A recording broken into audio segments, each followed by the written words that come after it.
The broadcast is now starting. All attendees are in listen-only mode. Hello, everyone. My name is Rabbi Adam Perlman. I'm the director of CAF International. Welcome to tonight's webinar. We're a little bit early right now, a couple minutes away. We'll give people a few minutes to arrive. We have so far 5 of us here. We have 45 people signed up, so we'll give them a few minutes to come. And if you guys want to punch in any questions initially, you're welcome to. And you'll see here, in the layout that you guys have, there's a place for questions and a place for a chat if you guys want to ask me any questions. And I'll put in the chat section, I'm going to put my contact information so that you can be in touch with me for anybody that wants to have a consultation after the webinar. I'll put my email and my phone numbers. I'm located, CAF International, we're located in Jerusalem, so just be aware of that. We're 7 hours ahead of Eastern Time and located in Jerusalem in Israel. So again, my name is Adam Perlman. You'll see it in the chat section. I'm just putting my information. Here's my email.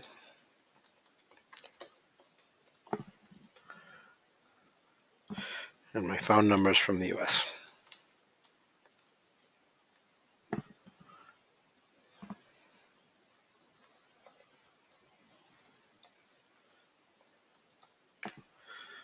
Okay.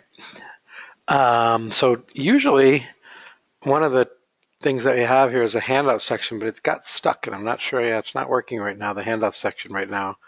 So I have some handouts that I normally give out at the beginning of the webinar.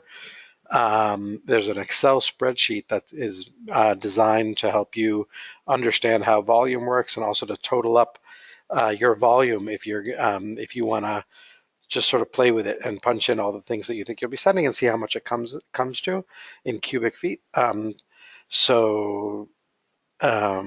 normally give that out. Right now that is not working, but please, everybody see my email there. If you want to get the handouts from me, it's a brochure, an Excel spreadsheet, this PowerPoint presentation, please email me and I'll email you guys all of the handouts, okay? People are starting to arrive and it's good. We're up to 10 people right now. We got, again, 45 people that were signed up. Everybody hears me okay? I'm just gonna do a little test. Let's see, the microphone looks like it's working fine. Let's see. Okay, everything looks good. You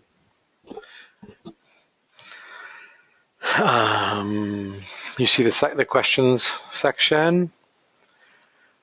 Okay, so before I sort of really jump in, since it is already 12 noon Eastern Time, I'll sort of start to give you a little bit of background about the webinar, and then I'll give people a couple minutes to sort of arrive, and before I really get into the meat of the webinar. But I've been giving this seminar for close to 10 years, and I started doing it at the Nefesh B'Nefesh conferences and in events that I would give in the United States. And the idea really is that people coming in that are making a shipment, even though you get 3 tax-free shipments over the course of 3 years, it's really like a one-time event for people. You come in, you make a shipment, and you don't do it again. So, so there's a lot of details from the beginning to the end of things that you need to know about, and a lot of tips. And so it just became clear that for somebody coming in that has never done it before and is not going to do it again, it's really, really a great tool to have this webinar, which is like a crash course in all the basics that you need to know about making a shipment. And then from there, you can sort of take it from there. And I would recommend having further consultations with me, and you'll have some ideas about where to keep researching the different subjects that come up, and how to think about and how to think through your shipment in the best way. So that's really what the seminar was, and it became a webinar, and the webinar has been really going great. I was just in the States for the Nefesh B'Nefesh conferences and gave some live talks, and I just see that it's just much more convenient for people and for me to do it from home by webinar. I know not everyone is ready for that technology, but it seems that the majority of people, it's really, really convenient. So aside from the webinar today, as some of you may know, the webinar is being recorded, so you can certainly, you'll get an email from me with a link to the recorded webinar, and you can always see it there. And if somebody didn't make it, you'll have that as a reference afterwards. So it should take about an hour and 15 minutes usually. It really depends how many questions that we get from you. So I think if we're ready, I'm happy to jump in. If you guys can chime in at any point and um, and ask questions, and I'm happy to do that. You'll see that with the slides in the PowerPoint, it really has a progression according to subject matter, so you might want to wait for your questions until we're talking about that subject, but you can chime in. Okay, so here, let's jump in. My name, again, is Rabbi Adam Perlman, and I'm the director of KEF International, and we are the oldest of the Aliyah shippers. We've been doing this since 1979, arranging people's lifts largely from the United States, Canada, Europe, to Israel. We also do other moves around the world and some commercial moving, and so we are based in Jerusalem, and you'll see in a minute that's actually an important point, is that anytime you're dealing with shipping companies, you're going to be dealing with somebody that's based in two different places. That just like you're moving from one place to another, so the shipping process has to happen at both places, and the vast majority of companies do not have a presence in both places. So you're almost always going to be dealing with a third party, and that's called an agent.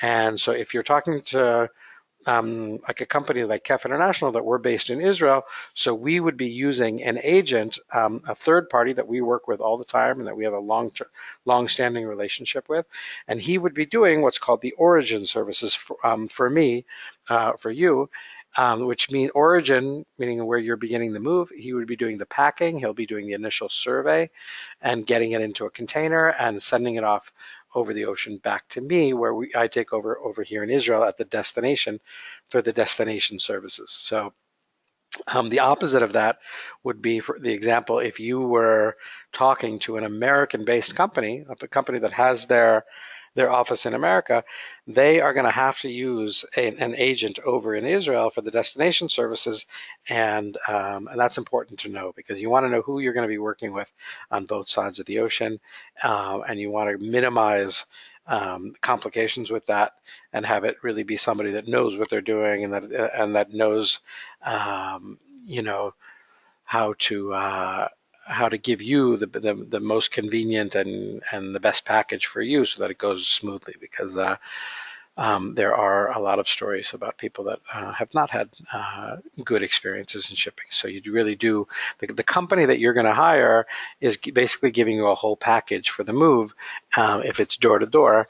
And it's important to understand, both from a price perspective and services, what you're getting, who you're dealing with, who the agent is, make sure all the fees are set out in advance. And those are things that we're going to go over in the webinar. And so the webinar is really going to cover, the meat of the webinar is about the different types of shipments that exist. There's two different categories of shipments. There's basically a smaller type of shipment that's sometimes called a consolidation or a lift. And then there's, once you get up to a certain size, it is more economical for you to send your own container, an exclusive container of just your stuff. And we're going to go through the different characteristics of those two different types of shipments.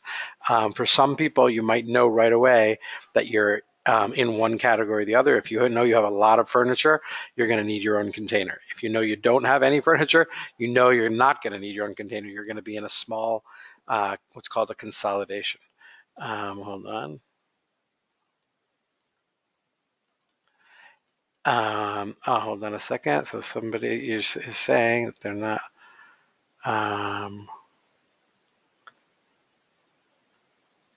Just kidding. Let me see. I'm going to turn on the screen. There we go. Thank you very much. Thank you very much for that comment. So now, sorry about that. I had started the webinar, but the first slide was not showing. So the first part was just audio, and so somebody's asking me who my. I'll I have a network of agents all over the United States. So in Seattle or Portland, and I'm happy to get you set up with a survey at that point. But right now, let me just sort of jump in into the webinar, and I'm happy to answer your questions in the right time. But you have my email there. Everybody has my email that you can be in touch and really, because the webinar is really going to be in broad sort of general terms.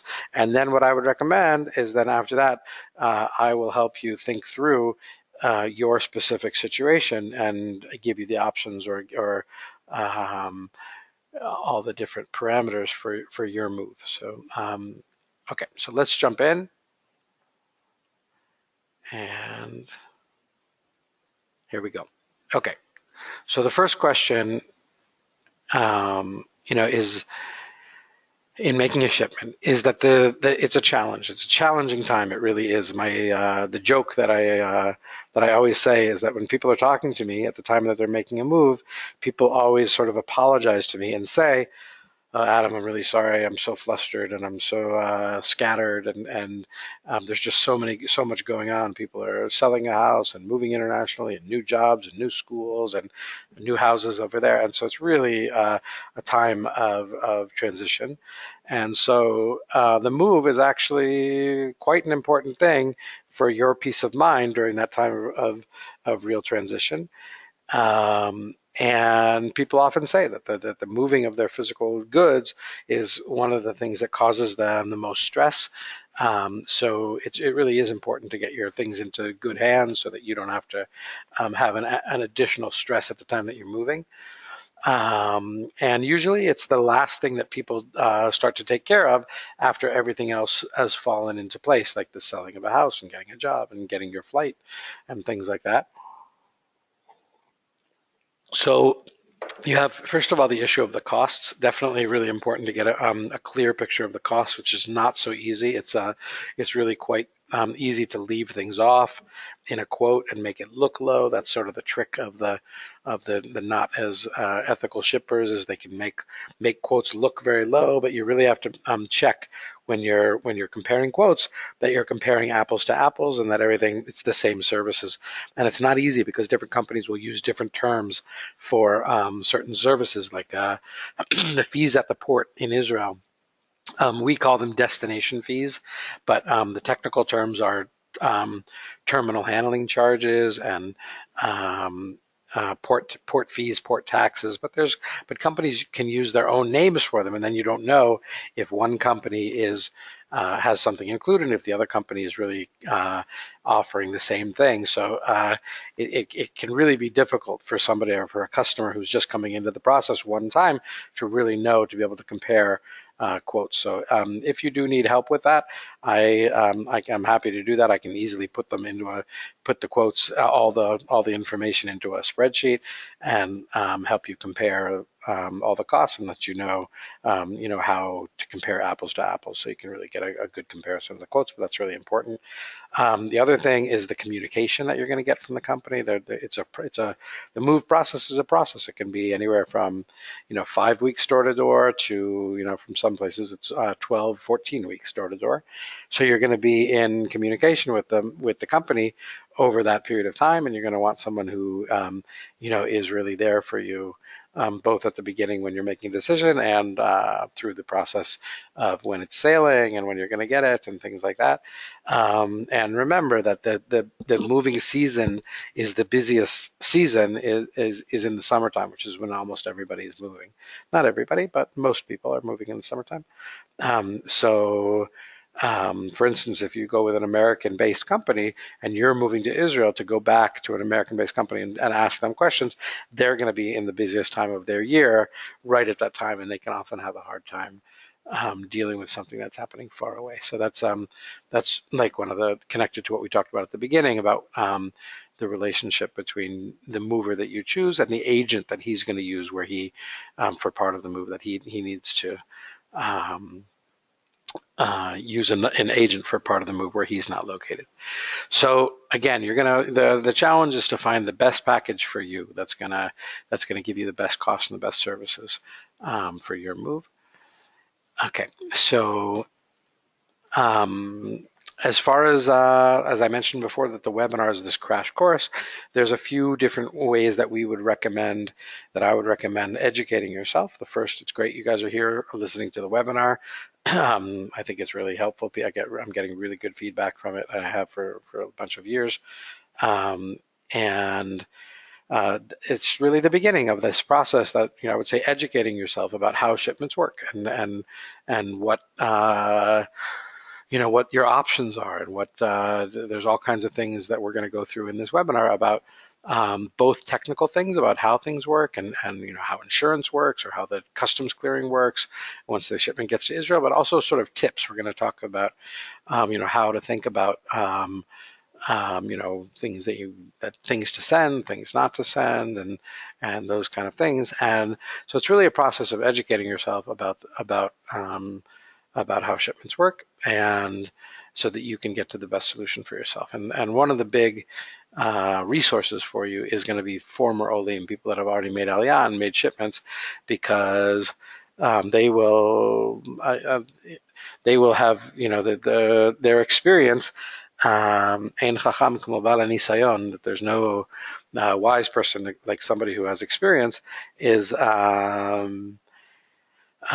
really important. So the Nefesh B'Nefesh groups, the Yahoo groups, ask your questions there, because there really are a lot of people that can tell you, oh, I really wish I had brought this, or that I wish, I regret bringing this stuff. And there really are lots of stories like that. People that, I've seen people bring a lot bigger shipments than they should have, and because people are normally downsizing, and other people from the other side of it, it's really your one opportunity to bring things from the U.S. So if you do have things that you found that you do want to have here, now's the chance, or when you make your shipment. So you have both sides of that. So consult with former Olim. That's a big resource. And we mentioned before that you're gonna want to really understand the quotes and start early. The next thing we're going to start to talk about is how shipments work, and you're going to want to start to get a quote for your shipment a good 4 months before you're actually moving. You can do it less. You can do it you could do it 2 months, but if you do it 2 months before you're actually flying, the process really needs to go very steadily move along from a survey to a quote to signing for booking your move. Even if you're 2 months before your move, that's sort of minimum. And there are people that call last minute within a month before, and we can handle it, but then it's really, really pressured, and it's much, much better to start early, 4 or 5 months before you're actually moving. So if you're moving this summer, you're going to want to start asking for on-site surveys and quotes right away. Okay, so let's see, any questions? Right now, not. Okay, so now we're going to start to jump into how the shipments work. And the first thing we'll talk about is the rights for an Oleh Chadash. I'll also mention for a Toshav Chozer. A Toshav Chozer is a returning resident who's been out of the country for at least 2 years. An Oleh Chadash is somebody who's making Aliyah, a new immigrant.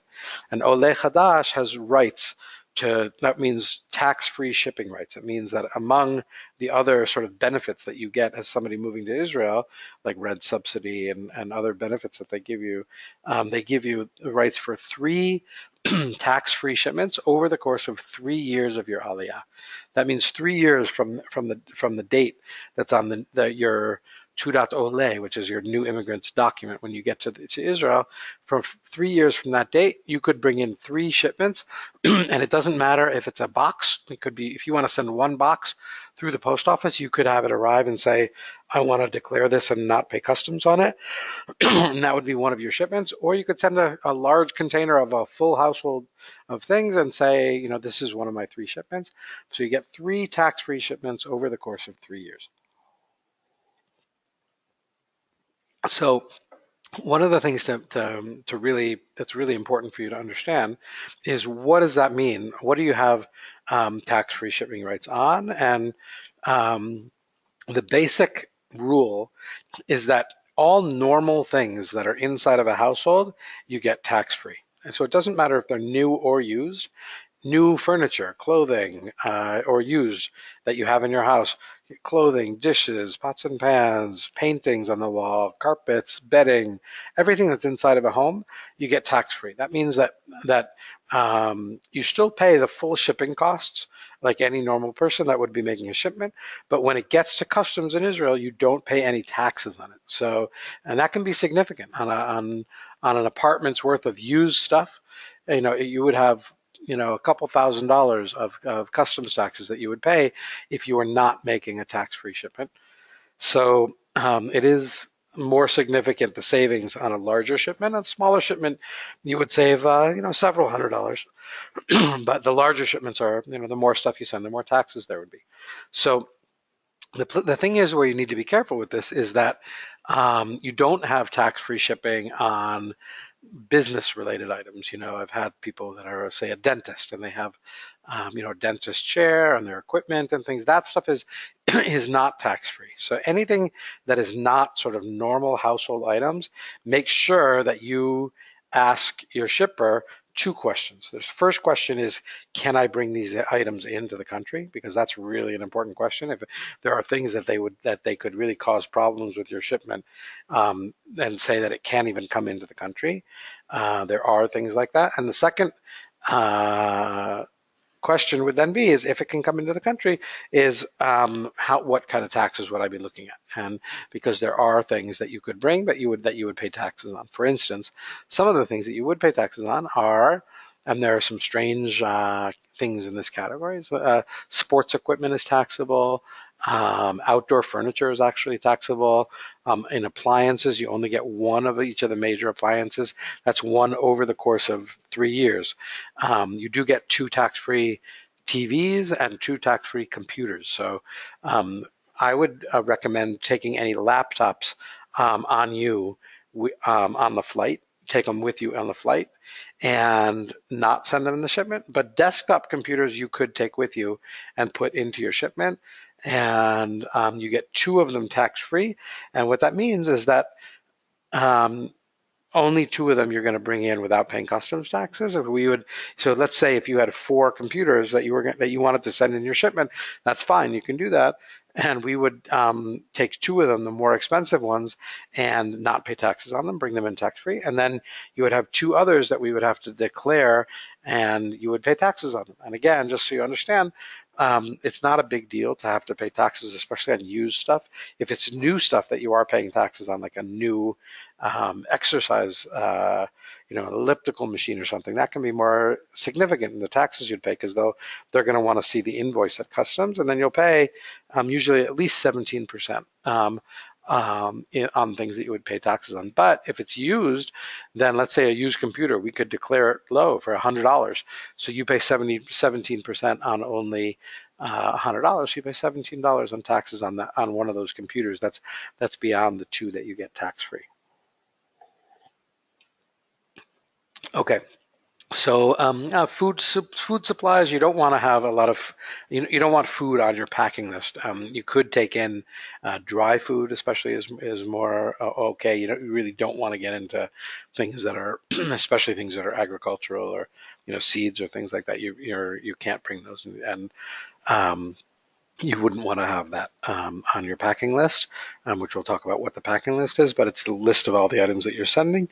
And there are things that you don't want to have on that list that are going to set off red flags at customs. But again, anything that's a normal household good is totally fine. And if you have any questions about any other things, please just email me and ask me, and then I can help you figure out if it's something is something that you can send. So another thing that people ask about is gas grills. Gas grills, for a couple of years now, there's some issues with gas grills, and there's some extra fees that you have to pay, several $100s, to process a gas grill if it's in your shipment, and you have to go get, there's an extra bureaucratic stage that you have to go get something notarized and get a letter that it's for personal usage. And so I understand that gas grills are much cheaper in the United States, and you can buy them in Israel, but they're a lot more expensive here. So a lot of people really do want to bring a gas grill in their shipment, which makes sense. But you really have to be aware that it's an extra bureaucratic thing that you have to deal with right when your shipment is waiting to get through customs. And if you don't take care of the gas grill, your whole shipment can be delayed, and it can add up. It can start causing costs as well, because you only get a few days of free storage of usage of your container. If you're sending a large shipment, your own container, you only get 4 days of free usage of the container. And if the container starts to sit there because the gas grill hasn't been processed, any savings on the grill can be lost if you don't process the whole thing quickly. So that's just a point that it puts extra pressure on you when the shipment gets here if you are bringing in a gas grill. So we don't really recommend bringing a gas grill because again, it just adds sort of a bureaucratic another complication that has to be dealt with right at a time when you're dealing with so many other little things. And but I do understand why people do it, because gas grills are a lot more expensive in Israel. And if you are going to send a gas grill, it can only be a new gas grill. You cannot send a used gas grill, and I would definitely check with us that it is a model that can be imported before you send it. Basically, the rule is with anything that's not a normal household good is check with your shipper before you send it to make sure that it can be imported, because you never want to get into a situation where you've sent something and then you find out that you can't bring it in. And I've seen it happen. I've seen it happen too many times. And it's not fun, because they can hold up your entire shipment for one thing in the shipment that they say, oh, there's a problem. This can't be imported. And they can say, oh, they can send you to what's called the Mishrad of Tekenim, which is the a place that checks, if it's something that, and it can take a long time, and the whole time that your shipment is sitting there, then it can cost money. So make sure anything you have a question about that's not just a normal household good, ask before you send it. Okay. Okay. So there are a couple questions here. How detailed must a packing list be? So first of all, you guys don't have to make the packing list at all. We're going to go over this, and there's going to be a slide about this. We make the packing list. So our services, for the vast majority of the moves that we do all the packing. So we provide the packing materials, the boxes, and we pack everything up. There's some places where people want to pack up just their non-breakables, like books and clothing and toys and things like that, and that's okay. But certainly all breakables and all furniture needs to be professionally packed in order to ensure it. So you don't make the packing list. The packing list is an official document that the customs is going to see, and if you have an insurance claim, it's going to be an important document. And we make that list, and it has stickers on it that are on the packing list, like 001, 002, that correspond with each piece in the shipment. And it's not very specific in the packing list. It'll just say pots and pans, 001, pots and pans, 002, a couch, and that it'll go through like that. And that is submitted to customs at the time that your shipment goes through customs in Israel. Okay. So hold on, there's a lot of questions. Hold on. Okay, so if you've already packed up things, that's totally fine, especially if it's non-breakable stuff. If it's office, equipment and things like that, it's not breakable. Totally fine. You just have to be aware, if you have a choice of you packing it up and sealing it or us doing it, it's better for insurance if we do it, because any box that is sealed by you guys, that has already been like closed and sealed and we can't see what's inside, then it has a status that's called PBO, which is packed by the owner, which once we don't know what's inside, then you can't insure it for damage at all, and you're more limited in how much you can insure the whole box for. So one way to get around that is you can put things into a box and just leave the boxes unsealed, and as long as we can then come and see what's inside and seal it up, then it'll be as if we packed it, and it won't be PBO packed by the owner. So that's the best way to deal with that, is if you've already packed boxes, just let us seal the boxes. Okay, Pesach things, all that kind of stuff, unless it's breakable. If it's dishes, you really do want us to pack it, because then it can be insured fully. Nope, you don't need to itemize, the contents of a box. If it's PBO, then we will have to ask you what's inside. But if it's not packed by you, then we just do it on the packing list, and you don't have to do anything with that. Bicycles are considered a sports equipment, yeah, and can be taxed. Again, if they're used, then it's not really as big a deal. We can get them through cheaply. If you've already packed many boxes, that's a good question. That's a common question. So if it's stuff that is breakable stuff, you might want to open it up. You might want to just open the box up. If we can see what's inside, then we can seal it back. We can repack as necessary. And once we've seen what's inside, then it can go on the packing list as if we packed it, and you can insure it fully. The problem is when it's totally sealed, when we don't know what's inside, then the insurance companies won't. Even though sometimes people will do a better job packing because it's their own stuff, the insurance companies can't rely on that. They don't know what the situation is inside, and so then you can't insure it. So if you've already packed things up, you might want to consider just having the boxes open at the time that we're going to come do the packing. Okay, so now we are going to jump into the meat of the presentation, and this is going to start to deal with the subject of volume, which is the volume is the size of the shipment, and that is what ultimately determines both the type of shipment that you need and the cost of the shipment. It's the size of the shipment. Weight, you'll see weight does not come into the picture nearly as much. It does come in. There are, places, and especially if you're in the middle of the country, where weight does become a factor, because domestic trucking inside the United States it goes according to the weight, but it's really a function of how much stuff you're sending. That's what's going to determine the type of shipment you need and the cost. So volume, when we talk about the size of a shipment, we're talking in the language of cubic feet, right? Like, you have a foot, which is a vertical measurement, a two-dimensional measurement, sorry, one-dimensional measurement, like in length, and then you have like square footage in a house that's measuring floor space, and then you have three-dimensional cubic feet, like a cube you can see there down below. That's 1 foot long by 1 foot wide by 1 foot tall. That's 1 cubic foot. So you multiply length times width times height in feet, and to get cubic feet. And cubic feet is how moves are talked about. So it could be that might be new for people, but I'm going to give you some examples of cubic footage just so that you can start to get familiar with it, because it really is going to be important for you to understand it as you get into getting quotes for your move. So in most places, the minimum size for a shipment is like 150 or 200 cubic feet.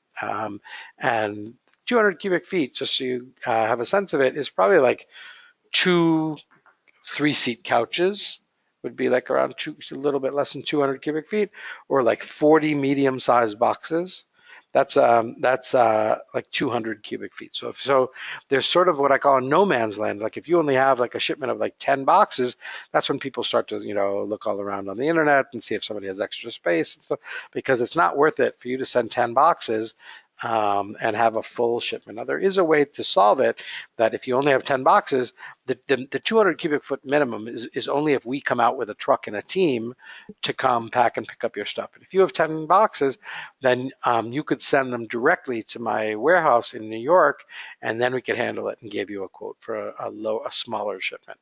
But again, what we're talking about here is cubic feet, right? So if you have 20 boxes, that might be around 100 cubic feet, whereas 40 boxes is 200 cubic feet. That 200 cubic feet is the 40 boxes is like the smallest shipment that you could send if we're going to come pick it up and pack it.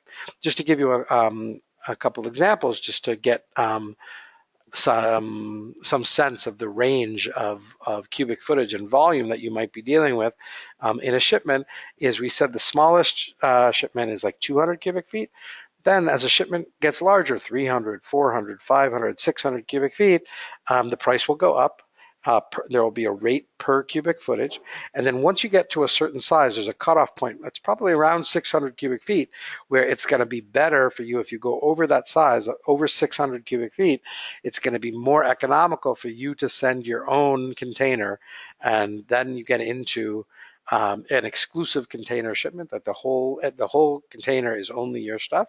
And in that type of shipment, there's two different size containers. There's a 20-foot long container and there's a 40-foot long container. They're both in the category of an exclusive container, but there's one that's 20 feet long and there's one that's 40 feet long, right? So a 20-foot container is more like the size of like a medium-sized truck, and a 40-foot container is like an 18-wheel truck. So we were just talking about some examples of volume. So now I want to give you a couple other examples. We gave the small example of 200 cubic feet, which is like 40 boxes, as we said. Then a 20-foot long container has the capacity of around 1,000 cubic feet, and that's like the contents of like a full like 1 or 2 bedroom apartment. So a 1 or 2 bedroom apartment would fit into a 20-foot container and be roughly 1,000 cubic feet. So that's another example of volume. And then a 40-foot long container is double the size of a 20-foot container. It's like the contents of like a 4 or 5 bedroom home, and that would have like around 2,000 cubic feet. There's actually one that's a little bit even bigger. It's called a 40-foot high cube container if you even have more stuff. That's just 40 feet long but taller. And that is the range of volumes for a shipment, that anywhere from 200 to 2,400 cubic feet. If you have more than that, which I've seen it, then you would need a second container to send, which is certainly possible. Remember, you get 3 tax-free over the course of 3 years. And that is just a couple examples of volume. Now, the reason it's going to be really important is that the beginning process that we talked about, the beginning and the basis of your quote that you're going to get is going to be a free on-site survey. Not all companies do this. Some people, some companies just do it by phone, but certainly for anything that's more than just a minimum size shipment, where we always do an on-site survey, and it's really the best way to go. So I really do recommend you guys to get at least one, and if you can get several on-site surveys, because it's like getting a second opinion, and it'll give you a better sense of the range of what to expect for your shipment. And at the bottom line, when they do this free on-site survey, is they're going to have a total estimated, it's just an estimate, but they're going to have a total estimated volume in cubic feet for your shipment. They might say, okay, after you walk him through the house and tell him other things you're going to buy, and he makes this whole chart and lists everything, and he says, okay, your shipment is going to be 850 cubic feet, right? Roughly. So that's the estimate. And then 850 cubic feet, that would fit perfectly well into a container that's a 20-foot long container that has a capacity of about 1,000 cubic feet. And then according to the estimate, you'd have a little bit of extra room so you could add some stuff.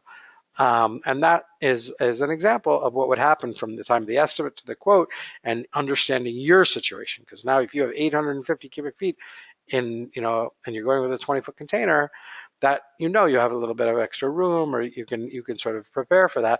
Whereas if you had 1,100 cubic feet and you're already over a 20-foot container, it's the opposite. You have no extra room. You have to cut back. You might have to leave things behind, or you could choose to go with a larger container. And all of these decisions will really impact what you decide to add to your shipment if you do decide to add, because you might have to cut back. But that's how the process is going to work. You're going to have an on-site survey with a total estimated volume in cubic feet, and so hopefully that now will give you, the basis to understand your estimate. If your estimate is 1,500 cubic feet, you need a 40-foot container, and then you're going to have 25% of the container not used, and you can then really fill it up. So those are some examples. Okay, so there's a question here. How does it work if you're sending a kitchen table in terms of cubic feet? There's a lot of room under the table, right? So there is a lot of room, but they know how to they pack it up in a way that they can, they wrap furniture, and then so the room underneath it, they could put boxes there and things like that. So remember that it's just an estimate at the beginning, and like there's a spreadsheet that I told you that I have that I'm happy to send to anybody. I usually put it up in the handout section, but it's not working right now on my screen. I'm not sure why. Things got stuck there and I can't upload the handouts. So please do email me, and I have a bunch of handouts that are really helpful for you. You see my email there in the chat section. It's Adam at kefintl.com. You guys see that there? Right here see, I put my name and email and phone numbers up in the chat section. If you go look up there, you can see my number, my phone number, and my email. And so please email me if you guys need a survey or a consultation, or if you want to get these handouts. But we do have there an estimator, a volume estimator, that will help you understand the sizes of things. And it doesn't have to be exact. A kitchen table, will be 20 cubic feet, and if it's a little off, it's okay. It's really just an estimate to understand, because in general, we don't ultimately go by the estimate. What the actual size in the end is what is what's going to matter. But at the beginning, the estimate is fine, just to get a sense of what type of shipment you're going to need, whether it be a consolidation in a shared container, or if you're going to need your own container. Okay, so somebody said, do we ship cars? Yep, we're going to talk about cars in a couple slides. And can they go into the containers? Yes, they can. They can either go, if you're going to send a car, you would either send it in a 40-foot container plus household goods, or you could send it separately. It's going to be cheaper to send it in your own container with your household goods in there, if it'll work out. Meaning, if you have room for a car, that the car allows you to put in everything you wanted to send in for your household goods, then that's the cheaper way to do it. Is the weight of items ever taken into account? Yes. In general, I mentioned before that weight is less of a factor, but there are heavy items that weight does become a factor, like a piano or a double oven. Those things, all of a sudden, there can be a porterage fee for a heavy porterage for things that are really heavy, especially things that are over 300 pounds. And the other place that weight comes in is if you're moving from, say, Kansas, or, and then you may have something in your quote that deals with the cost of trucking it, because trucking in America goes by the weight. So at that point, weight does become a factor, but in general, in shipments, you're not dealing with weight, you're dealing with volume. Do we wrap all the furniture? Yes, we're going to get to that. Wood and upholstered, everything gets wrapped up with bubble wrap, and then paper, and cardboard. So so everything is definitely wrapped up. That's the way it's described. Is boxes are packed and furniture is wrapped. So everything gets wrapped, definitely. There's another slide that we're going to talk about packing, but then there's also the standard services is going to be all the standard packing and wrapping of the furniture, packing of boxes and wrapping the furniture, and then anything that's either delicate or really sensitive or high value stuff, like any things that could be insured for, say, over $1,500 per item, like paintings that are over $1,500, and especially ones that go up from there, like more museum type artwork and things that needs to be insured for, $5, 10, $20,000 or more, anything like that. There's another level of packing. It's called custom crating, that things need a wood crate to be built around them, and that's extra, but it's required for things that are that need that kind of insurance. So that can be an issue. So that if you do have anything that it's sort of high value items, or a piano that needs to be insured, or paintings or things like that, it's really important to tell the person who's doing the survey that there are those items in the shipment as well. And we certainly need to know about that. With insurance and things, we're going to need to know about what are any high value items, and to make sure that they're packed properly, that they're custom created if they need that. Okay. So that is the end of the slide about volume. And now we're going to start to go into the two different types, the two different categories of shipments. There is an exclusive container shipment, and there is a partial container shipment. And the technical terms in the shipping world is an FCL for an exclusive container. That means only your stuff goes into that container. That's FCL stands for a full container load. Or an LCL, which means less than a container load, which means that each shipment that goes into the container didn't have enough stuff to warrant sending its own container, so that they're in an LCL. You might have 4 or 5, 6 shipments of different people going into that larger container. And the logistics of these two different categories of shipments. Remember, we have the FCL, which could be either a 20-foot container or a 40-foot container. They're both part of the FCL category.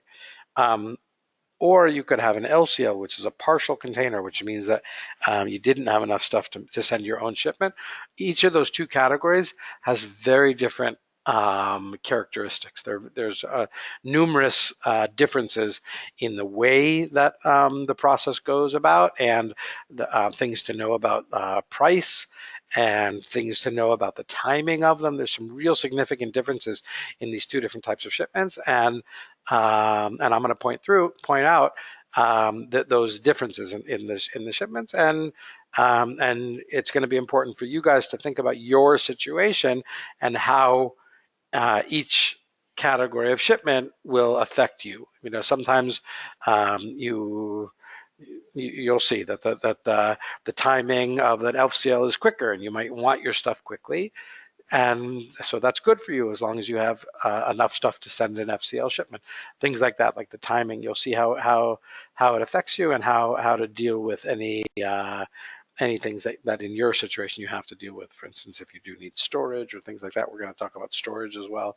But it's different. The storage issue and the timing issue is different for each of these two different types of shipments. So now what we're going to do in the next slides is really go over the main characteristics of each of these types of shipments. So this is really an important part of the webinar.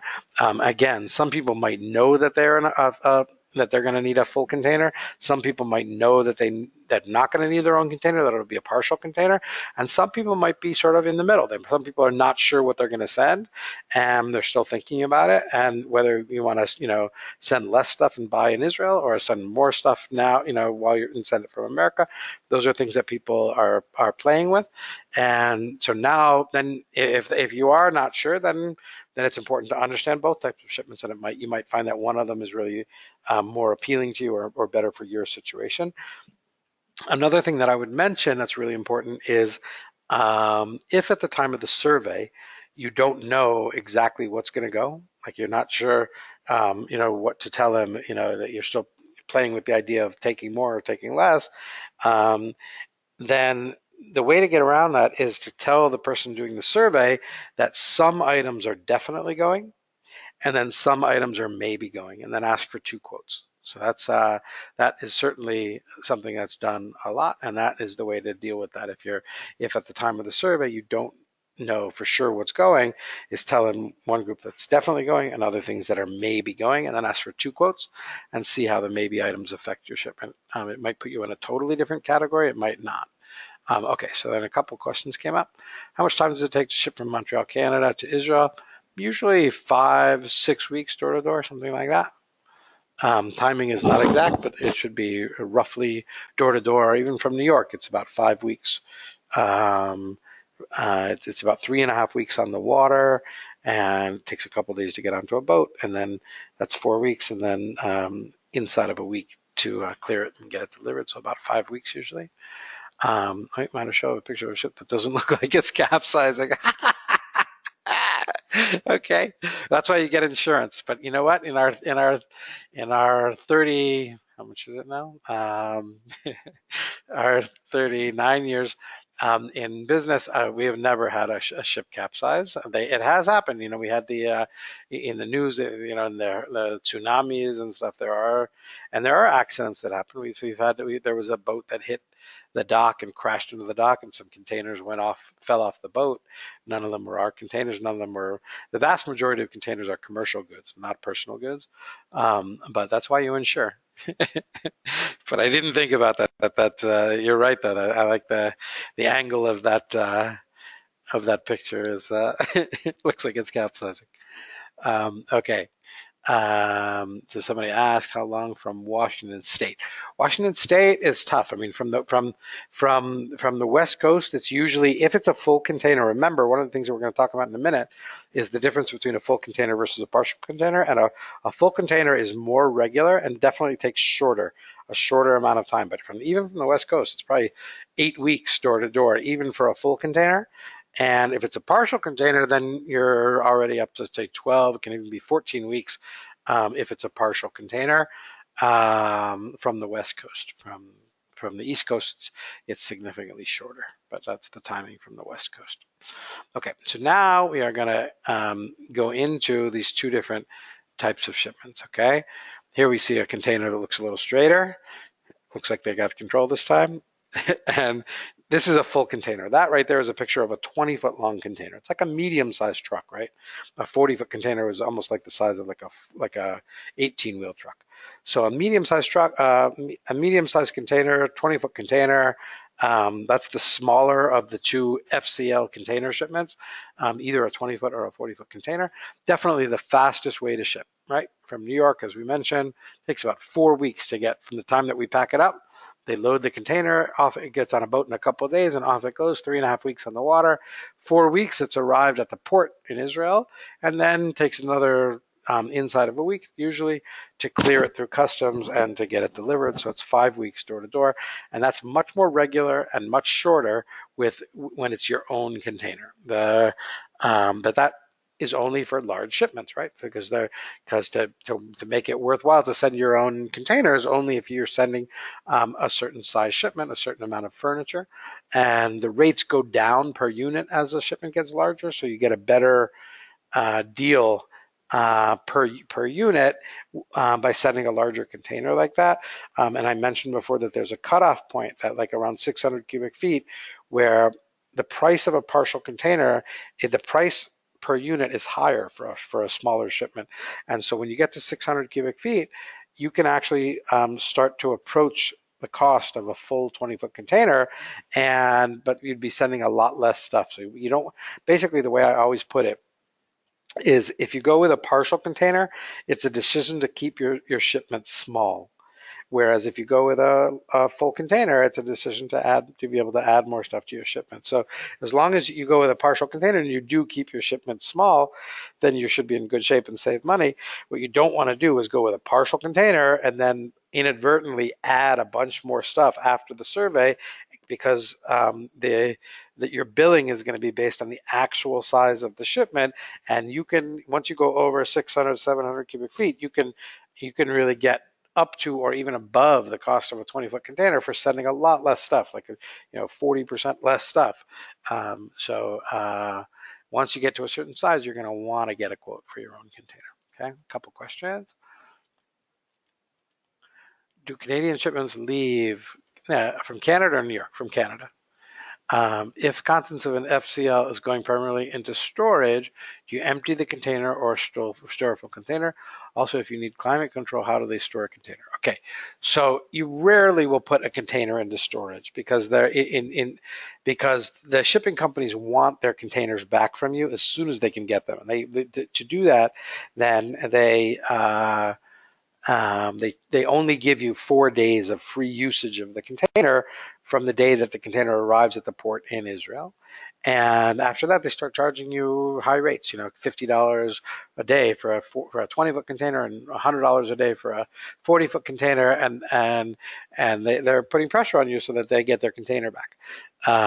So you rarely are going to put a container into storage. So long term, what you would do is empty out the container into a storage facility and then hold it there long term. But that has a cost in itself. So if you're only storing for say a couple of weeks or something like that, then it actually can be worth it to hold it in the container and not empty the container. Even at those high rates, you still might not get to the same cost of having to unload the whole container.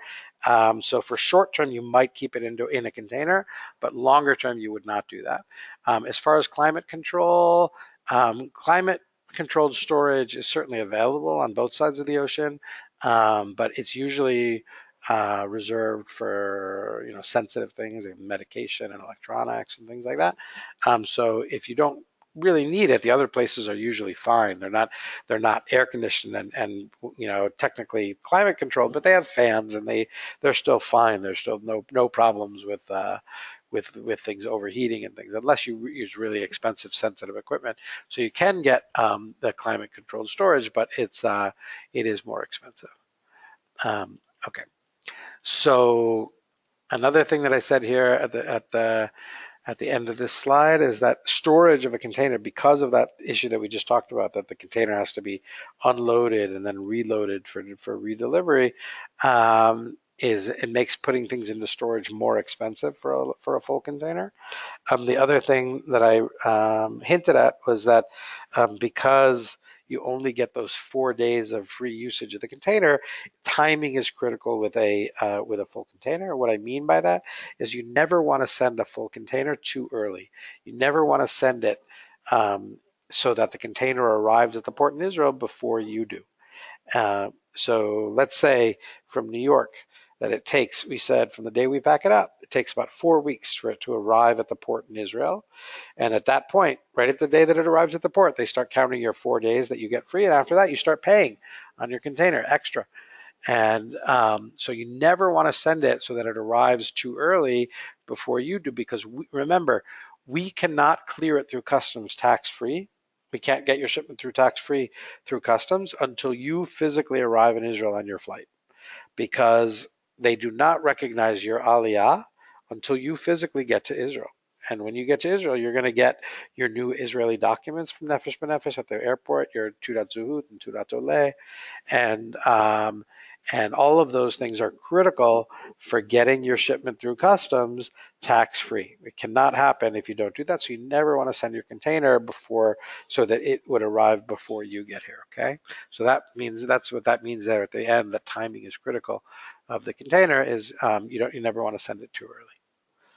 Okay. Any other questions about a full container shipment? Now we're going to move over to partial containers, which, as we will see, is really quite different. Okay. Excuse me. And here we go. Okay. Oh, before we did that, here's another picture of a 20-foot gallon container. Just to remind you, it's 1,000 cubic feet. A 40-foot container will be double that size and have 2,000 cubic feet. And here we start talking about LCL shipments, which are also called partial containers, a lift, or a consolidation. It has a lot of names. And they're definitely for smaller shipments, as we talked about. And again, we said that there's multiple shipments going into one larger container. Now, a couple big differences between what we saw before with an exclusive container and the partial container is, number one, assuming the access is good for a container shipment, they will bring the container to the residence in at the origin, and we'll pack up the stuff inside the home and then load it right into the container. So there's less handling of your stuff in a full container. It just gets at your house. The stuff gets loaded into the container and off it goes, and then it doesn't get opened up until it gets to your house in Israel. So there's very little handling of your stuff in a full container, which makes it safer. There's less damage and less loss when there's less handling. A shared container, a partial container, is there's more handling involved, and that more handling also causes there to be more delays, and it takes more time because will come instead of bringing the container to your house, they only bring a truck to your house and they pack up the stuff in your house with a partial container, and then they bring it back to the warehouse, and there they put it into these wooden crates that are called lift vans, like that one you see there, and and that's how they get it ready to go into a container with other people's stuff. It's separated from their stuff by being in these wooden crates or on a pallet, and which is shrink wrap. There's a few different ways of doing that.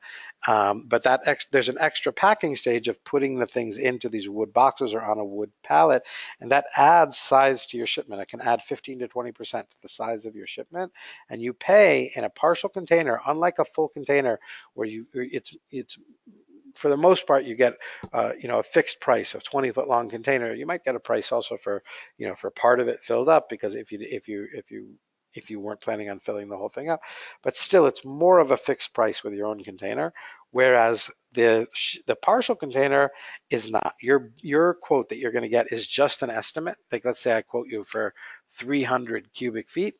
And then the key thing to understand in your quote with a partial container is that it'll say the quote is going to be for a certain amount of volume, like 300 cubic feet, and then it'll say additional volume above 300 cubic feet will be billed at, and then it really depends where you're moving from. In New York, it could be like $6.50 per cubic foot. If you're out in the middle of the country, it can be 10, 11, $12 a cubic foot. And even more if you're sending a really small shipment. And so the key thing to understand is that your billing in a partial container goes by the actual size of your shipment after it's all packed up. The survey and the quote at the beginning are important, just so that we hopefully can get things as accurate as possible, so you don't get hit with surprises. But you have to be really careful as a customer to make sure that at the time of the survey with a partial container that they saw everything that's really going into the shipment, and then you just need to know. You don't have to tell us changes that you've made, but you just have to realize is that your billing is going to go based on the actual size of the shipment. So if I quoted you 300 cubic feet, and then at the time after we packed up, and then we brought it back and we put it into the wood crates and measured it all up, and it came out to 400 cubic feet, so your quote is going to be 25% more than the quote was, because your volume came out higher than what we quoted, right? And that can happen because you could forget to tell him things, he could miss things, or you could add things to your shipment. You just really need to be much more aware in a partial container that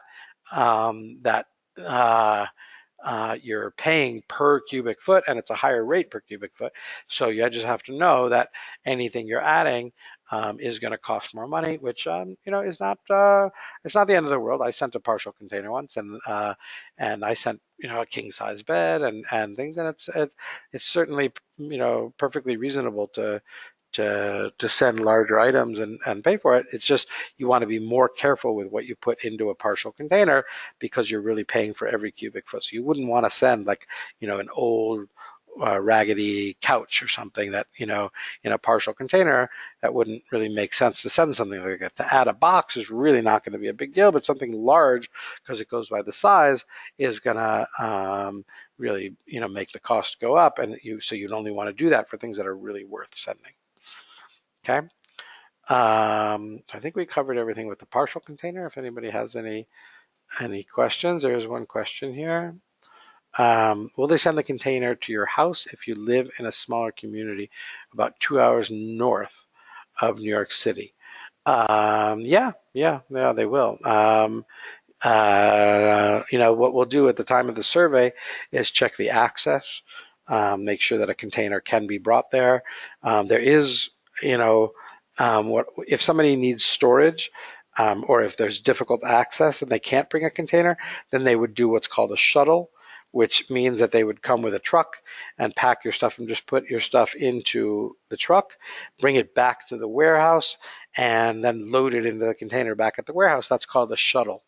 And shuttle is it costs money. It's not something that's because they have to. It's also called double handling because they have to load and unload everything twice instead of just being able to do it right into the container.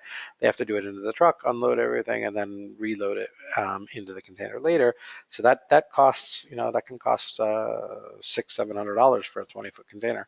So if they can, if it's an area where they can get containers, which we can all over the country, we can get containers everywhere, and there's a good access, they will usually do a live load.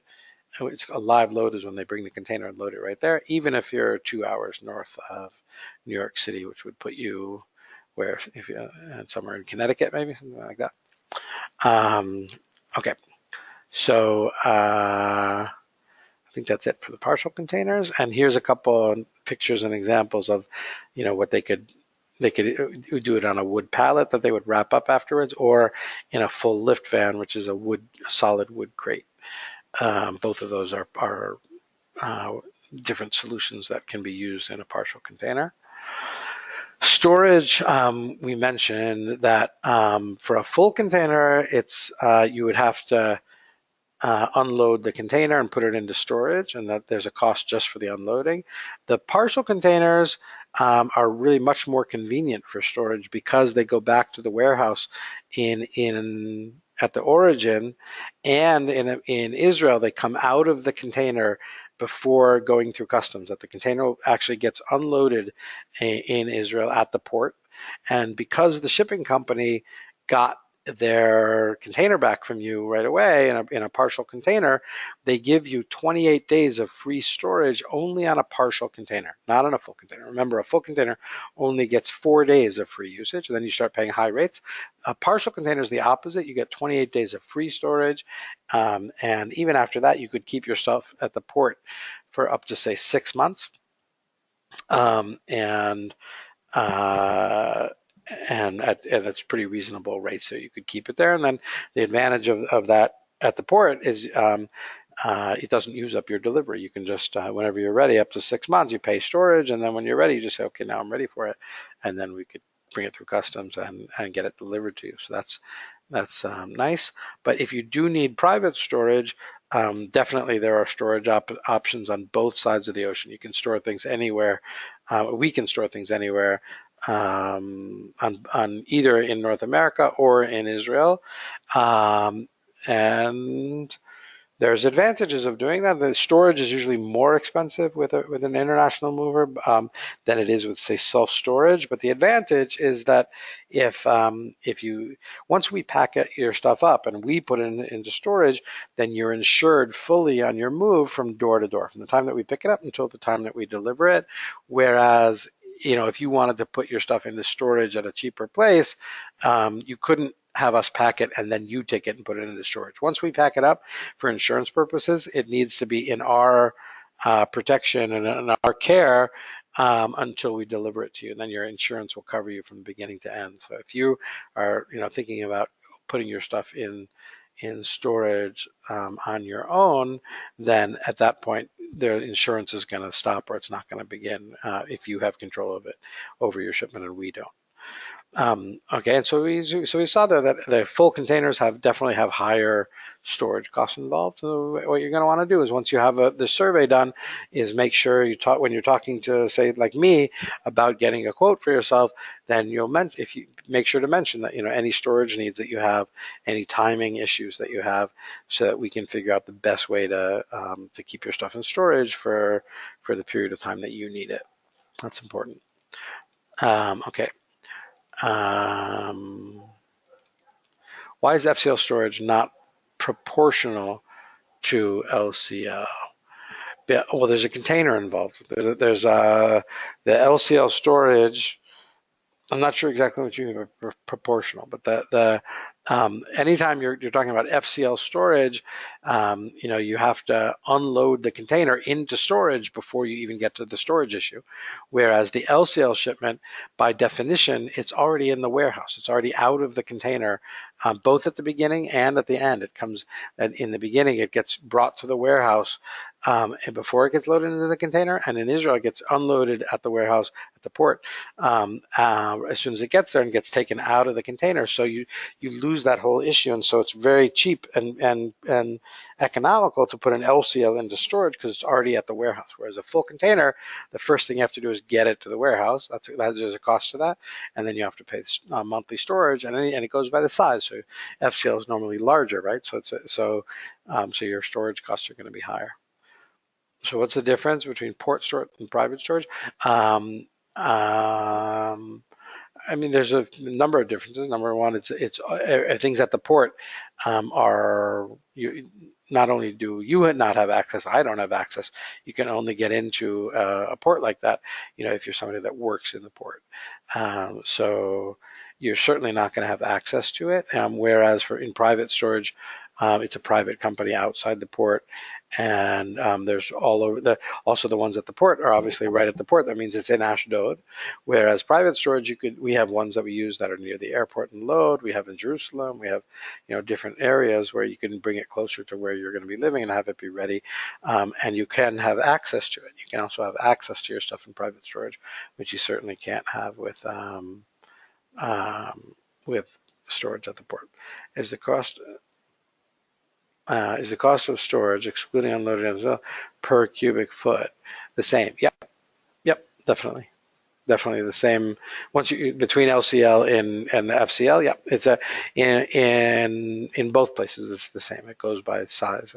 In Israel, one thing to be aware of is that whereas we talk about size as cubic feet in America, once you get to Israel, all of a sudden they talk in cubic meters, right? Because it's a metric system, and I don't know if you need to remember this, but you could make the change, once you get here. But they're in Israel, it's cubic meters, and there's 35.35 cubic feet in 1 cubic meter. So that's the way. So in Israel, you would get a price per cubic meter, right, as opposed to a cubic foot. And there's 35 and change cubic feet in 1 cubic meter. Okay, so that's storage. Then marine insurance. So marine insurance is, we mentioned that it needs all the breakables and furniture need to be packed professionally. You're insuring for the replacement value in Israel. So it's often like double the values that you're used to in America, that you're insuring for the replacement value in Israel. The way insurance works is you choose your deductible policy. Like for a container, you might take a $500 deductible over the whole shipment. And that might cost you 2% of the total amount that you insure for. So if you insure for $50,000 of coverage, 2% of that would cost you $1,000 for insurance, and that would insure the whole shipment up to $50,000, or to each individual item up to $1,500. And if you need, and we would need a list from you of items that need insuring for over $1,500 a piece, and you add that to the total insured value. So if you have any, delicate, expensive items or anything that needs, more insurance than $1,500, we'll need a list of that, and that's all you need to do is for insurance. And we have a really good insurance company. It's important to know who your shipper uses as an insurer, because insurers can be difficult to deal with. And we have a U.S.-based insurer who deals with international shipments. They're based in LA, and we've been working with them for a lot of years, for decades actually. And so if you need help with a claim, we can definitely help you with that. And they're quite fair about paying out any claims as long as you've insured properly and tracked properly. So that's the way insurance works. Okay, hold on one second. Somebody asked a question. Can you have access to private insurance and still maintain insurance from door-to-door delivery? Nope. You can't, because that's exactly the kind of thing that will will just raise a question. If somebody has access, they could take out a box, and then they could later say, they could claim that the box is missing, and so you can't have both of those things. You can't. But once you start having access to your stuff and you put your stuff in, that is ends the destination. That's like considered the last destination once you have access to it.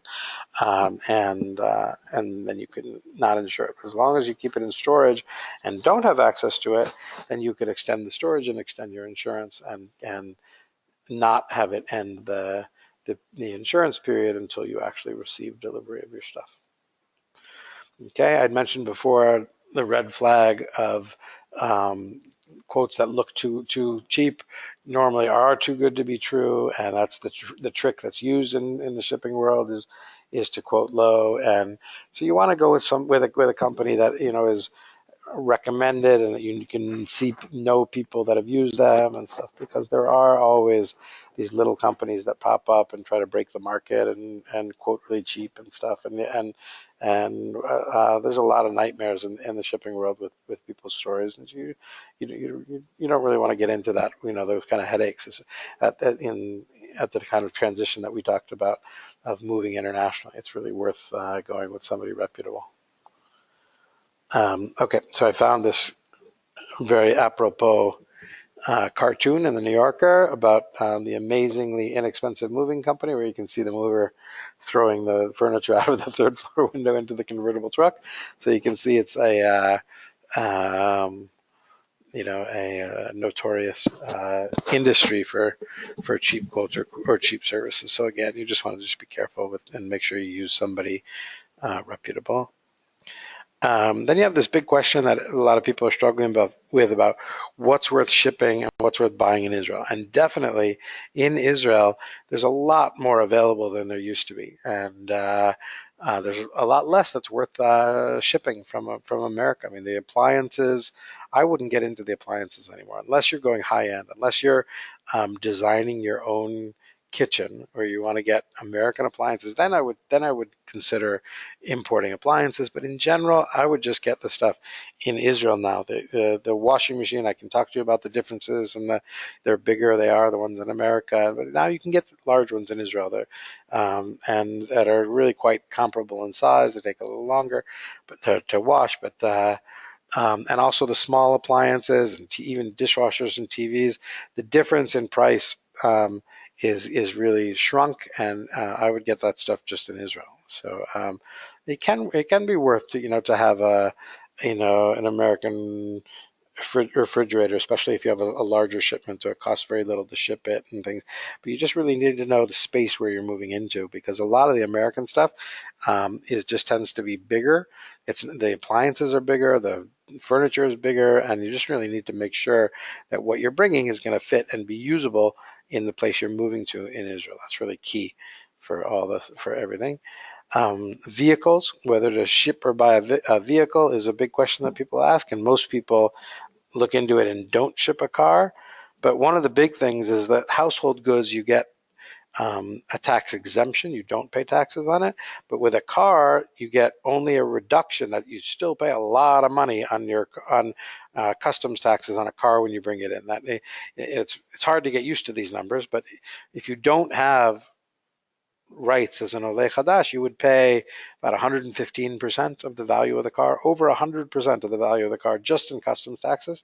When you make Aliyah, you get a reduction that you pay 77% instead of the 115%, and but you're still paying 77% of the value of the car just in customs taxes, even without shipping. So that's really important to remember when thinking about shipping a car.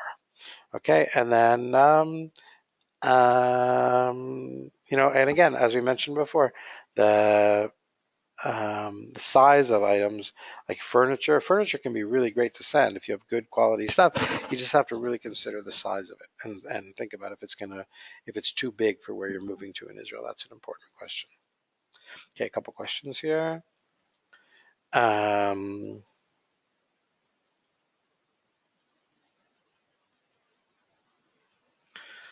Okay. I have no frame of reference for these shipping costs. Okay, good question. I can definitely give you some stuff. Is a full 40-foot container average around $2, $5, or $10,000? Anybody want to guess? People are usually surprised at the cost of shipping. I do give out, and if you email me this, once you get into our system, you'll immediately get these emails. So I really encourage you to send me an email and get a survey and stuff, and you'll get these initial emails. There's one that I give you the contact information. There's two Christian organizations that'll give you money towards your shipment. They'll usually give at least $1,000 towards your shipment. There's two of them, and so let's just use New York as an example. Other places are more expensive than New York, but a small 200 cubic feet shipment, that's the smallest. Remember we talked about, actually in New York I can do smaller, but is it like a little over $2,000 for door to door with the fees at the port, not including your insurance. That's for a small 200 cubic foot shipment. As the shipment goes up, in size, the price goes up. When you get to a full 20-foot long container, a 20-foot container is 1,000 cubic feet. It's probably around $6,500 with plus insurance. That's with the fees at the port in Israel. And then you get to double the size. You get up to a 40-foot long container. That's probably around $9,000 plus insurance. So of your question, 2, 5, or 10, those are actually good examples are close to the smallest, medium, and then the medium, and then the larger shipments. But they said the large one is a 40-foot container is usually more like around $10,000 with everything. Okay, let's see. Can we drop new items to your warehouse? Yes, definitely. People do it all the time. We can give you a letter that says that you're getting stuff for export, and you should be able to buy things without paying local taxes, and then you can have anything you want delivered to our warehouse, and then it'll be added to your shipment at the time that we back up the shipment. So that's definitely an option. Hold on.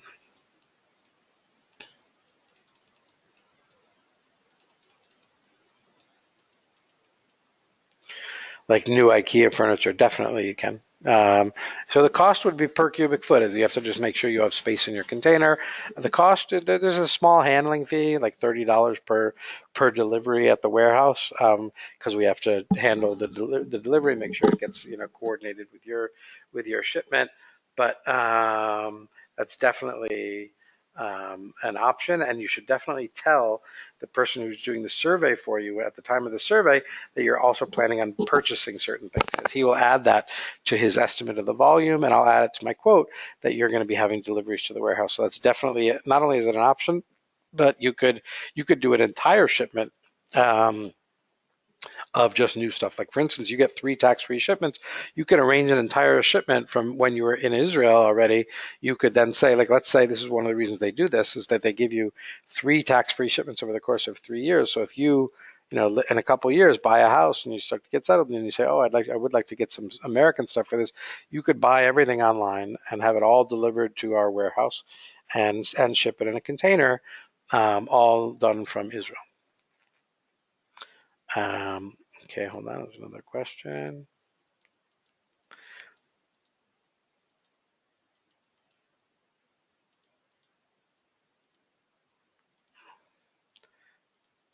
Is it possible to split an FCL delivery?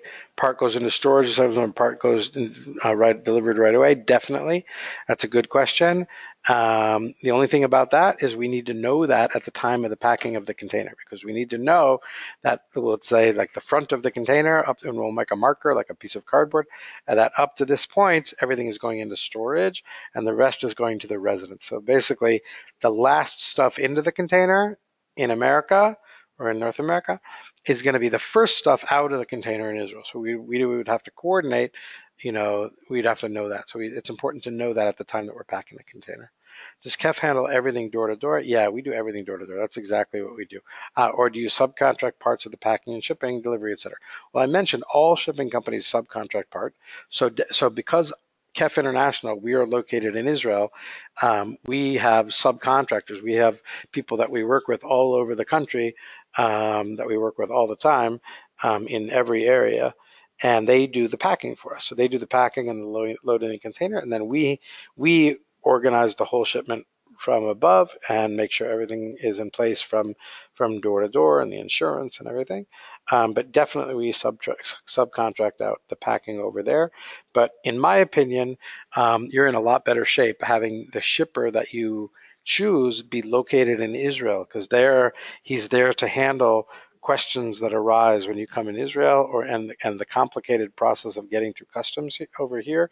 Whereas if you and with dealing with the fees at destination here, often American companies will not add those fees into the quote, which will make their quote look cheaper. But if you get over to Israel and you're dealing with an Israeli agent that you don't know who it is, and if those fees have not been defined, that's where there's some really bad stories of people, the Israeli agent holding them hostage, and so you pay the extra fees, and then they can decide what those fees are and stuff. So, in my opinion, you're in a lot better shape having somebody over here that is handling all the things over here, which are the most complicated stuff, because you have to get everything through customs, tax-free and all that. And it's because it's Israel that there are definitely companies that will take advantage of the fact that if you're not, if it's an agent and you're not their customer really, and I've had a lot of people have this happen, that they could have a great packer in America and really good over there, but it's the busiest time of year, and if something happens, something goes wrong, and you need to talk to somebody, it can be very hard to get somebody even on the phone in the middle of the busy season in the summertime to deal with your questions, and then you're just dealing with his Israeli agent over here, and you're not really even his customer. So that answers that your question. If the latter, who do we use? I have agents all over. There's different people in every city. I have a different agent in America, and the impact of having a subcontractor is, I think, a lot less really mitigated by using the subcontractor over in America, especially because it's people that we use all the time and we know that they do a good job. So you want to have obviously all the services done well. You want to have what's called the origin services and the destination services. Those are the two services. In order to have the destination services done well, in my opinion, it's better to have your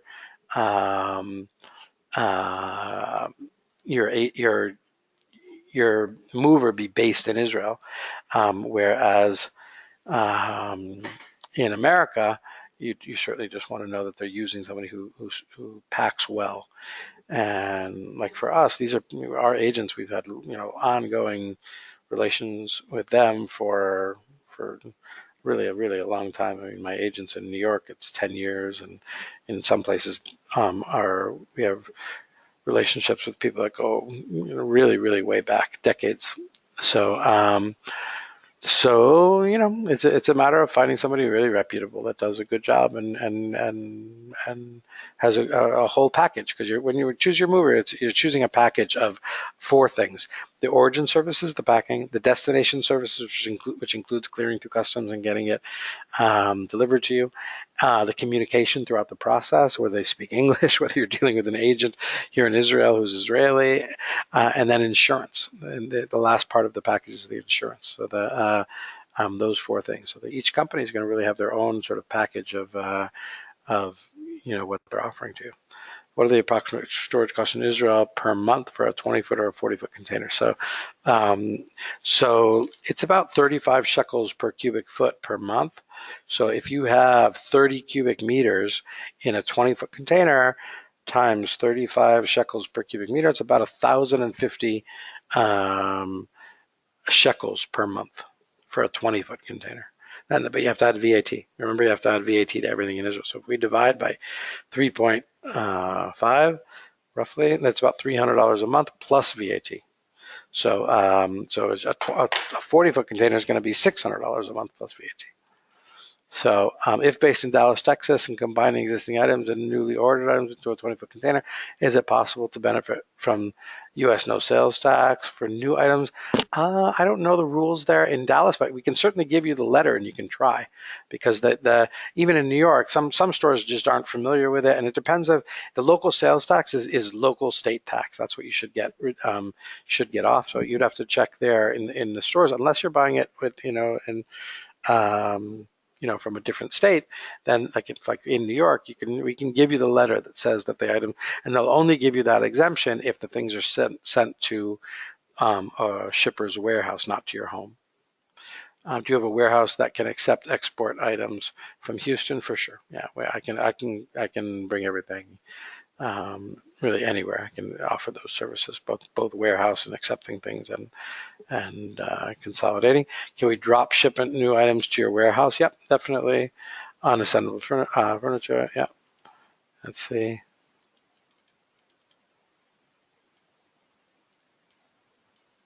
Okay, I think that's it for now. Okay, so now let's go to the next slide. Packing. So in general, we do full packing. I mentioned that includes the packing materials and the packing. Um, You can pack things yourself, but I advise that you don't seal the boxes for the insurance purposes in the packing list. If you seal a box, it's going to be what's called PBO. So we would do, in general, all the packing.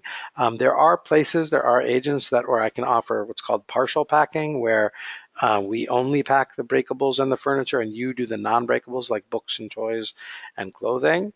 And there's a little bit of a reduction in price for that. You can get $300-400 off a 20-foot container, but it's not more than that if you pack the non-breakables. And some places don't even offer that, so it depends where you're moving from. And remember that any custom crating is not included in the process, and you have to make sure you let us know if you have any valuable or really delicate items that might need crating. We talked about the timing, that FCLs are really faster, and the LCLs take longer, which is good for some people if they do need storage. And then we're going to talk about the customs clearing process. Now, the customs clearing process in Israel, there's a lot more pressure on the process if it's your own container, because you only get those 4 days of free usage of the container. You really do need to have your stuff in with a shipper that knows what he's doing here in Israel and that is there to help you, because especially for a full container, you only have those 4 days, and there are lots of people over here that will take advantage of that. They can say that there's an inspection on a container. You'll hear people talk about that. Those are very rare occurrences, and sometimes, unfortunately, there are shippers that will, play with, they'll say that there was an inspection and charge for it. Inspection can be $600 for a full containers inspection if they do a full inspection, but they're really rare. They should not be happening very often at all. So get yourself into it with somebody who's really working for you, and you should be fine.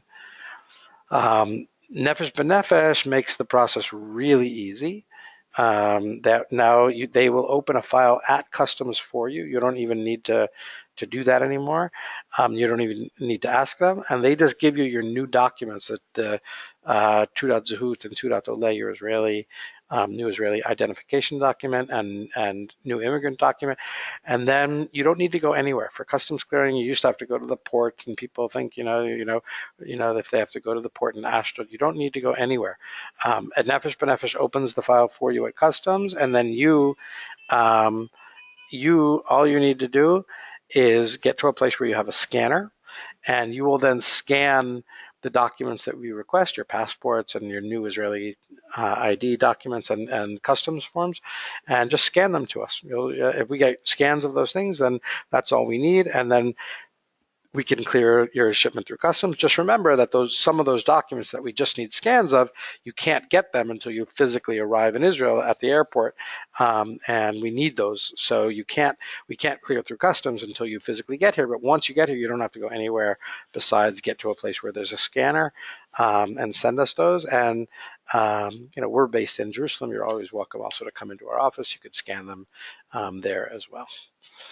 Okay, the last thing is delivery. And over here in Israel, the probably the most common additional fee on a shipment is the access at your delivery location. That your quote is going to be based on normal access upon delivery in Israel, which means normal access is considered up to 2 flights of stairs of carrying the stuff, and it assumes that we can park the container within 75 feet of the entrance to the building. So if you lived on the 9th floor and there was no elevator, there definitely would be extra charges. But as soon as you know your address where you're moving to in Israel, you can send it to us, and we can check. We know most of the neighborhoods where things are moving to, and we can check on Google and really check how the access is going to be to see if there would be any cost. So that's one of the more common extra costs, is the delivery conditions. So that's one thing to be aware of. But once they do delivery, they're going to put the boxes in the rooms that you want. They're not going to unpack the boxes. They're going to unwrap the furniture that we packed up, which is not new furniture, it's only the used stuff. And they'll put together for you simple things like tables and beds that are just simple. And they won't put together like, complicated things like a wardrobe or bunk beds or things like that. So yeah, I would really recommend for that kind of stuff, you just get a handyman the next day, and he'll do a better job for you than the movers who are, normally it's the middle of the summertime, it's very, very hot, and um, so I would not. I would recommend just having for any complicated pieces, just get a handyman afterwards. Um, okay, so that's and then they'll take away the debris as well. Our guys will then take away the debris and throw it out. Okay, so that is it, and so that is I can offer group rates, or if you refer somebody to us and they sign, then I give $50 to anybody that does that. And I'm here. If you guys, if you need the handouts that I didn't get to put up for you, email me. If you guys need a consultation, we can set a time and we can talk on the phone. And I'm happy to, walk through your situation and get you a free on-site survey and get you a quote. Again, my name is Adam Perlman, and you have my telephone numbers up there, 917-456-8582, or my email is adam@kefintl.com. You'll get an email from us with a recording of this webinar, and so you can always access that if you have any questions you want to go back and check out. We are the oldest of the Aliyah shippers, and we're all staffed by Olim, so everybody's an English speaker, and we do our best really to give you comprehensive quotes and to put everything on the table so you know what to expect. So, I think we have a really unique package for you that really makes it easy for you to make the move with peace of mind. So, we're happy to help you if you guys are making Aliyah this year, and hopefully I hope the presentation was helpful, and please let anybody else know about it. I give it about once a month, and I have the recordings of it as well. And I'm looking forward to being in touch, and really want to give you guys all a bracha to have success in your move and your aliyah. It's really an amazing thing that we're all moving to Israel. It's something I did myself. I'm originally from Massachusetts and been here a long time in Israel, and I'm very, very happy I did it, and very happy to be working with everybody moving to Israel. So good luck with everything, and hopefully we will be in touch. Okay, bye-bye. Take care.